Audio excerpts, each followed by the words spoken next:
নমস্কাৰ, মোৰ নাম শ্ৰীমতী প্ৰতিমা দাস। গোটটোৰ নাম বন্ধন আত্মসহায় গোট মা দুৰ্গা বিহু। মই এই গোটটোৰ পৰা ঋণ হিচাপে ৫,০০০ টকা লৈছিলোঁ।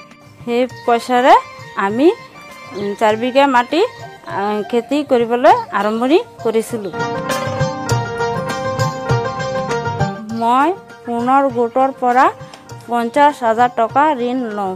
বৰ্তমান আমি এই পইচাৰে ২০ বিঘা মাটি খেতি কৰিবলৈ পাৰিছোঁ।